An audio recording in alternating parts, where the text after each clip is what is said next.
This on Thursday during Ring of Honor. Ring of Honor ended up being like 2 hours, and I guess that's going to be how it goes from now on. They had 2 women's matches. It can be done. Holy crap. Yeah. I mean, wait, we know.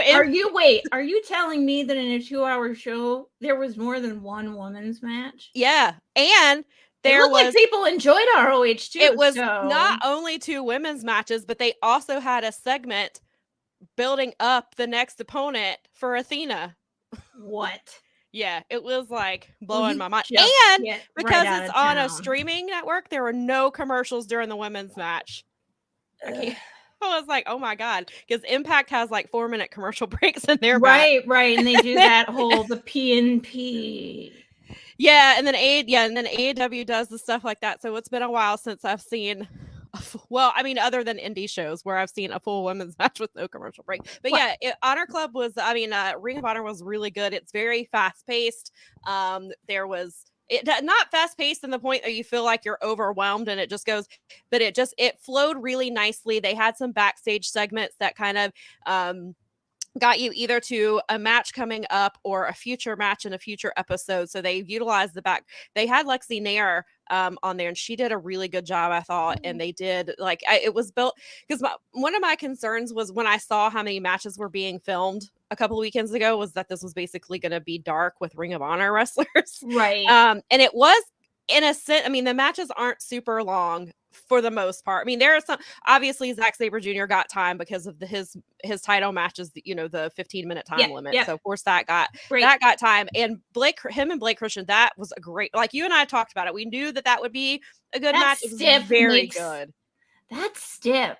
God, don't want to, because the matches are so good, you want to see them go another 30 minutes or something, but at the same time, that stipulation makes the matches so good. It's such a what an incredible device to build excitement around. Mm-hmm. And it's Zack Sabre Jr. is always gonna. Well, and Zack is in a way Zack is forcing them to work his matches, but Zack is also forced to work how they work, because obviously the people he faces are not technical wrestlers.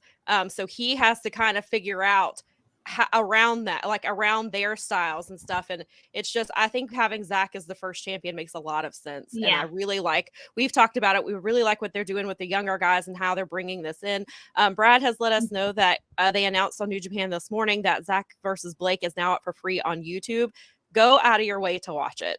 It fits in the 15-minute time limit. It's I really enjoyed this match. And, we're, even though GCW, because they have ROH content on New Japan World, because that's something. Oh God, this is so awesome. But this is on YouTube, right? So is that? Yeah, this will be on YouTube. So is that New Japan's YouTube? I assume.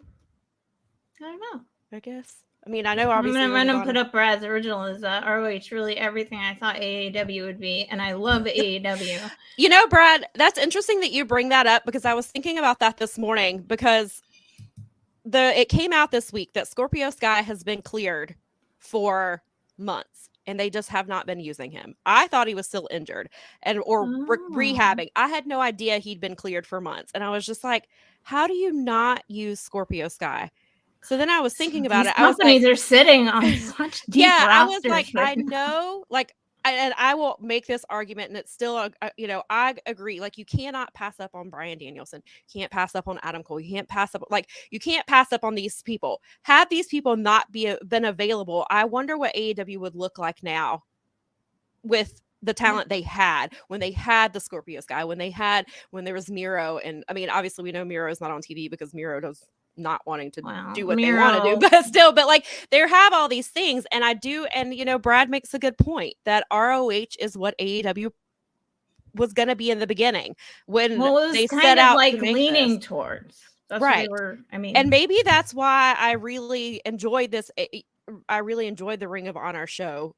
Maybe that's part of it, is because he's right. That's what AEW was supposed to be. And I was thinking about that this morning. And then, so I just don't, if they're not going to use Scorpio Sky, then let him go. Cause he was at the Impact. He was at No Surrender. He was backstage.